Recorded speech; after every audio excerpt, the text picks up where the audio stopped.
space.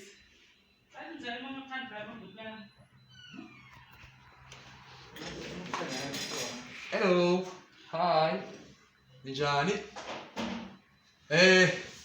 Thank you for coming in and logging into my YouTube channel, Levitainment. Igama lami nguLuyanda Ramkhize. Namhlanje ke ngizonazisa ngencwadi yami entsha. Yesithathu. Yay! So this is my third book. I'm very excited. I'm very excited. Mhlambe ke before sihlale ke ku topic yosuku, cela ukunikeza mhlambe background encane ngami. So uLuyanda Ramkhize lo uzalelwe eMaritzburg, ukhulele eMaritzburg. Uhlala eMaritzburg. Kodwa ke phela ke ngicela eMaritzburg. Samele sibone umhlaba. Ngiyajabula nje ukuthi nikwazi lo niqhubeka support umsebenzini wethu. Uyathuthuka futhi kuyathembisa ukuthi kusekuningi okuzayo. Ngathi ngaqhubeka futhi noni support kanjalo. Kuyasijabulisa lokho. Ikhampani ke engisebenza ngaphansi kwayo i-On Time Publishers. Founder yawo Mr. Nathi Ntuli.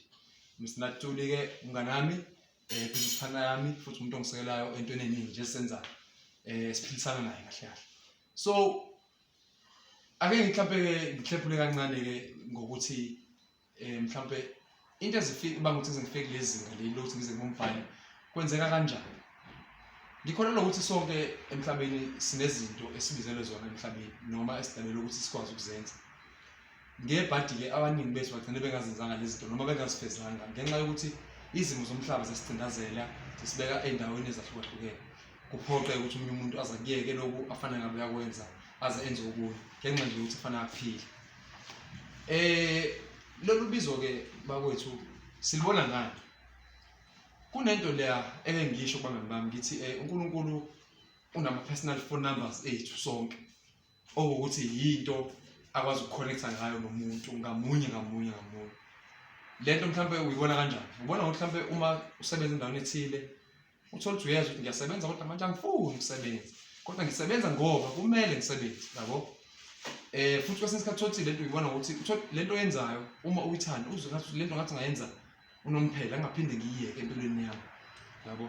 Iyona phone call ke le okwenzayo ngebhadi mhlawumbe thothi abanye bayiziba ngey'bomu ilokhu ikhalela ifoni yaNkulunkulu ilokhu ikhalela kuze uyophela 30 years umuntu akayipick up ifoni. Abanye basuke becindezelwe izimo umuntu engaboni ukuthi ngempela nayo into efana ngabe ngiyayenza kodwa ngibhizi ngenza okunye eceleni. So thina sesithi ke thina sithola ithuba lokuthi sikubone lokho esithi sikubone ngathi khona esibizwe emhlabeni. Sikusebenzise ithuba lokuthi sibakhombisa abantu ukuthi lokho uyakwenza uyakuphishekela futhi ngesikhathi esibekiwe uNkulunkulu ngoba asazi akusona sethu uyokuthuthukisa ngakho kubeke ezingeni lokuthi abantu bakubone ukuthi hayi usugcina mhlawumbe usumuntu ophumelele. Right. So nginaloko engqondweni ngaqala ke ngagqugquzeleka ukuthi ngiqale ngibhale. Kodwa ngavela ngaqala ngabhala incwadi. Into yokuqala nje engibona ukuthi ngathi khona into ekhona la ekubhaleni. Kake ngibone esikoleni uma mhlawumbe kuzobhalwa mhlawumbe kukhethwe izihloko ezithile, yabo?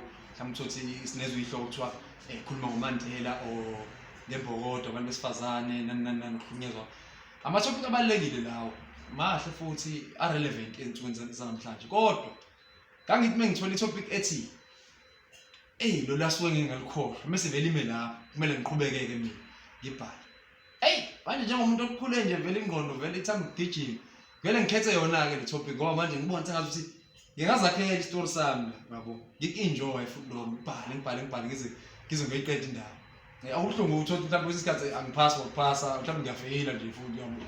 Kodwa ekugcineni ngibona ukuthi ngibhale kodwa ngiya-enjoy. Ngibona ukuthi mhlawumbe isimo ye-system yethu ibekela abantu imingcele ukuthi into ephumelelayo noma ephumelelisayo kumele ihambe ngohlobo oluthile. Okuhlukayo ke ukuthi wena mase uwumuntu wenza into ehlukile kube ngathi manje ngiyona le right ngenxa ukuthi system isibekele imingcele, yabo? Kodwa ke noma kunjalo kungijabulisile ukuthi ngilo ngithuthuka ngizaqala ngabhala ingoma ngenza kwaze baba ngiyafika ukuthi hayi ke ake ngibhale ke manje ke ngiyitshethi ngibhala incwadi.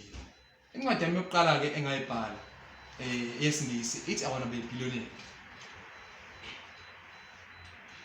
Nathi abaningi ke mhlawumbe bayazi ngoba ilaunch yami engayenza e-library i-auditorium yakhona. Kwakumnandi kakhulu ngoba bafika bangisupporta babe baningi kakhulu abantu abafika khona. Noma bengafikanga bonke sibacela bafike abazodelegate badelegate out abantu support. The reason why ngibhale le ncwadi kwakuwukuthi ngifuna abantu ngokuthi baphishekele amaphupho abo. Mina I believe ukuthi everyone has a dream, and with that in mind, it's wise to follow your dream until you achieve it. Do not give up. Be patient, which is mostly the hardest thing. Ukuthi ube nesineke kuze kufike ekugcineni. So incwadi yami le ikhuluma ngokuthi kunomfana owakhula endaweni ethile. Kule ndawo yangakubo babangakholelwa ekujaheni amaphupho. So njengoba bengakholelwa ekujaheni amaphupho, umfana wonke naso isifiso sokuthi afeze iphupho lakhe. Futhi ngokufeza iphupho lakhe abenza abantu bendawo yangakubo bakholelwe ukuthi amaphupho ayafezeka ukuze nabawo ukujahawa. So njengoba ithi I want to be a billionaire, your inspiration. Abantu abaningi bayibathi imali, ukhuluma ngemali nani. Yes, it is about money. English or Zulu. But at the end of the day, it's saying pursue what you are passionate about. So in summary, this book aims to bring back the right type of inspiration to the readers in order for them to be able to chase their dreams in life. The informal language in this book aims to make everyone and anyone who reads this book to be able to relate to the real informal world of a billionaire's mind before formally becoming a billionaire. So with this book, my aim was basically to inspire people to pursue their passion, be passionate about pursuing their passion, and eventually it's going to pay off. It takes time, but with love, it's going to come there, right? So this was my first book. English. So after this first book, I realized that a lot of things are going accordingly, right? So ngase ngikhetha ukuthi okay, ngenxa yokuthi ke sengibatshelile abantu ngalento ake ngiqhubeke mhlawumbe ke ngibhale futhi okunye. Futhi incwadi zami isikhathi esiningi munaka labantu abangilandelayo ke ngikhuluma ngezinto ezikhona emphakathini but abantu abaningi abangafuni ukukhuluma ngazo, yabo? So zifihlekile kwesinye isikhathi kodwa futhi abanye bayazazi kodwa bengafuni ukukhuluma ngazo. Mhlawumbe ukusaba but mina ngesibindi. Kanti mina ake ngikhulume ngazo ukuze abantu babone it's normal to talk about these topics and kuzobasiza ukuthi nabo umuntu akwazi ukuthi mefuna ukukhuluma ngento akhulume ngoba uluyalo usekhulumile ngayo, yabo? Angabi nankinga ngalokho, yabo? So ngase ngibhala incwadi yesibili. Incwadi yesibili isiqephu sesikhashana. Nathi isiqephu sesikhashana esiZulu. Isiqephu sesikhashana incwadi nayo ekhuluma ngayo isigameko esihlangabezana nabantu abaningi. Abantu baye bahlangabezana nenkinga zokuthi mayithola imali umuntu ngesikhathi esisheshayo angazi ukuthi imali uzoyenzani, yabo? So ukuthola kwakhe imali agcine sexakekile, agcine sesebenzise ngendlela wrong noma ngendlela engenako ukuzuzisayo. Mhlawumbe ngokufishane nje la ngemuva ithi le ncwadi ikhuluma ngesimo esidabukisayo sabantu abathola imali yamafa bengalindele. Mase ngokukhulu ungacabangi bayidle ngokuchaphaza. Ekugcineni le mali isheshe iphele. Umuntu engazange aze ayisebenzise ngokuzuzisayo. Lo mfana kule ndaba naye uyabhekana nesimo esinjalo, esinzima, kodwa wafunda emaphutheni akhe, wabe sefuna ukusiza abantu abangesimeni lesi yena ayekusona ukuze bangawaphindi amaphutha akhe. So basically lana iseqwayiso sokuthi be careful once uyithola le mali iyakwenza ukuthi inqondo yakho kube ngazuthi, yabo, because usungayilindele. So ikhuluma kakhulu ngemali yamafa basically. Uthola imali zamafa noma uwina imali enkulu wenzekeni gcina ingqondo iphazamisekile. So le iyashuba ke la le ndaba le. Umbona umuntu ngempela ngazuthi nami uyifunda le ncwadi uyazi ukuthi hey ngazuthi nami mina lo, even though ungekuleso simo ngibhale ngaleyo ndlela ukuthi uyifunda nawe uyifunda ukuthi wena osho ukuthi hey, because umuntu bese ephakeme umbona sephakeme bese khuluma nabantu silomu kanjani ubona hayi khona something is wrong here.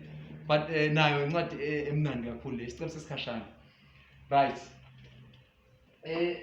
Ngizosummarize nje kakhulu bafowethu ngoba angifuni ukudla isikhathi kakhulu. Ngishawa nama-time limits, yabona? So manje ngase ngibona ukuthi okay abantu sebekutholile-ke ukuthi isiqephu sesikhashana senzani. Ngase ngingena kule simo se-lockdown. Sengingena kwi-lockdown. I-lockdown ingivula amehlo. Nengqondo. Mengithi amehlo ngithinta la, kushuthi amehlo la aphakathi engqondweni. Okujula. Baye bathi third eye mebesho abazi. Ngacabanga ukuthi yazi kule simo nje umuntu evalelekile kwama yonke into nemunye imisebenzi siphusha eceleni kwanga order nencwadi zethu kade singama order asithembisile even nohulumeni wangakwazi ukwenza izinto kahle ngenxa ukuthi kubele kuvalwe yonke into, kwavala umhlaba wonke for the first time, kuvala umhlaba wonke. Yabo, kase ngirealize something nje, do you know what, kahle empilweni kunezinto ezibalekile kade singasayinaki. In fact, lesikhathi was isikhathi ukuthi umuntu akashaye self rehabilitation, ashaye self introspection, athi ukuyihlola ama-actions ukuthi abone ukuthi you don't have to be in the perfection to understand ukuthi umuntu uphila kanjani. Sabona izinto basic wayizona ezibalekile. Ubonile yini ukuthi ama-necessities umhlaba uvele wathi okubalekile kwangabaleka, uyabona, okade engabalekile kwabaleka.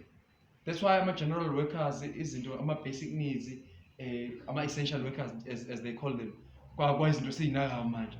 Because ngicabanga indlela kaNkulunkulu wasikhombisa ekuseni kubalekile ukuthi senze 1 no 2 no 3 no 4. That got me thinking, wait a minute, le mali esiyifunayo la Lamborghini nani, yes, it's good, it's nice when it's there, it's accessories, it accessorize your life, bona abantu, ama-girls nani, it's fine, it's happy, izinto esi-aspiration ukuthi siyifune lezo. But ngabona akazibalekile kakhulu, ingisiza ukuthi ngibona akubalekile konke lokhu, but okubalekile yilokhu kade sinako ngalesikhathi se-lockdown, which is family, uthando, ukudla, ama-everyday necessities. Yabona, kase ngithi hey malwe, awukubhale ngezigameko ezenzekayo lapho umuntu esenale mali, ukuze uxwayisa abantu ukuthi uma usunayo imali kunezinto ezenzekayo okade zingenzeki, kunengqondo oba nayo okade ungabi nayo before. Kase ngibhala incwadi yesithathu, imikhuba yesigwili. Nathi imikhuba yesigwili, ibhuku lami lesithathu leli. Le bhuku nami ngizwe ngijabula mengilibhala, kodwa ke lisho ubuseli. Ake awuzwe ukuthini, lithini la ngemuva. Le ncwadi yakhiwa iqoqo lezindaba ezifishane zabantu abahlukene. Labantu basuke beveza elinye lamaqiniso afihlekile ngokuceba noma ngokuba nomcebo noma ukuhlwanyela. Iveza indlela ubuntu bomuntu nengqondo yakhe ishintsha ngayo uma esenemali eningi noma nje esayifuna. Izigameko ezivelayo ziyathusa futhi zishaqisa umzimba, kodwa zizosiza abafundi ukuthi bazi ukuthi uma befuna ukuceba kulomhlaba kumele bavule izingqondo zabo futhi bahlole izinhloso zokunotha kwabo. Ngacaphuna nombhalo weBhayibheli. Amen. iBhayibheli uthi umbhalo u-1 Timotheus 6:8-10 ngokwengxenye, abazimisele ngokuceba bawela ezilingweni eziningi. Right, so na incwadi yosuke kuyona ehlanganisile. Nayo ngizoba mningi kakhulu because ngifuna ukuseve lo juice kunawo uma usuyithengile usungixhasile usuyifunda uhlele ekhaya ucabanga ukuthi hey iprice yakhona yabo. So basically njengoba iyama short stories, so ama short stories lana abantu abahlukahlukene, ama characters la ngizakhele wona ke ekhanda obviously, but ngezigameko esesikhulu isizwa lezi zinto lezi mkhulu uzizwa uyithi hayi into engekho, kodwa ngihamba ukuthola ukuthi ngempela into ezikhona. Abantu bagcine benze izinto kube ngathi umuntu akaphilile ekhanda ngoba nje efuna ukuphishekela umcebo, yabo, ngoba efuna ukuceba. So lokho kuyingozi ngoba kubangela ukuthi sigcine siphambene nembono kaNkulunkulu okuyena osibeka endleleni yokuthi sikwazi ukuphila sikujabulela ukuphila. Angithi ukuceba kuyinkinga bakwethu, ningangizwakala. Ukuceba nami ngiyafuna, uba ungafuna uba imillionaire, uba ungafuna uba ibillionaire, ku-right, kuhle, ku-right, yabo. Uthola izinto ezi-right, especially uma usuhlupekile, usuka phansi, uyifisa nabantu bakubonisa ungcono, kuhle uba ney'moto ezinhle, yabona ziqhuma iy'moto, kumnandi. Kodwa into ebuhlungu ukuthi ukuthola kanjani. Engabe usulangazelele ukuceba ongangokuthi awusenendaba nokuphila komunye umuntu? Engabe usukulangazelele ukuceba ongangokuthi awusenendaba ukuthi abantu bazothini emhlabeni? Uzokwenza noma engayiphi indlela? Inyembe zabantu awunendaba nazo noma zingawa, as long as wena uyithola into efunayo. Imizwa yabantu awusenendaba nawo, usakhasalela abantu, awusenalo uthando, awusenalo uzwelo, awusenawo umbono owakhayo ukuthi wakhe isizwe, usenze amakhono akho ukuthi usize abanye abantu bazibone nawo amakhono abo ukuthi bayini, baphile ngothando nokuthandana nokuzwana emhlabeni. Uma kunjalo, qaphela imikhuba yesigwili. So manje into ebalekile kule ncwadi ngizama ukuxwayisa abantu ukuthi ngibavule engqondweni, nami ngenxa okuvuleka kwami engitholile kubantu esengihlale nabo. Ngoba before ngibhala incwadi ke ngingahlala nabantu abaningi ngibabuza bafowethu, into kanje yenziwa yini ukuthi umuntu uma esekulesimo kwenzeke nje?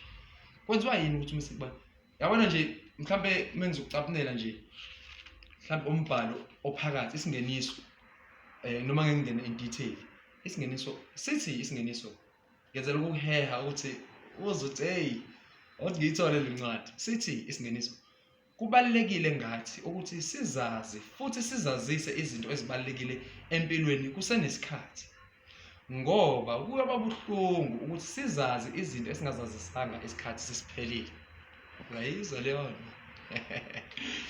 so ngisho ukuthini lapho ngisho ukuthi i-lockdown ingivule ingqondo ngazi ukuthi ngempela kunezinto ezibalekile ekade sesingaziboni sesithatha for granted because sinokuningi sinemoto sinani sesiphile endaweni e-right sihlale endaweni e-right sukwazi ukulala udlile awusanaki ukuthi kahle yini ebalekile empilweni asahlonipha abantu uyebo nje usabona sisawazi amantombazane mawabingelela angwagxeki kodwa ubona nje sekuthiwa nje ngoba sebenama levels sekuthiwa hey ama levels ombingele umuntu ohamba ngenyawo ngoba akayilutho yena akanamoto akagqokile iGucci noma amalebula abiza oParahasile nani but okubalekile usakwazisi siswami bhuti wami musa ukujaja umuntu ngesimo ombona ekuso osibona engathi asikho ngcono ngoba uyomangala mhlawumbe usubona lesi osibona ukuthi asikho ngcono ilesi ogcina wena ukusola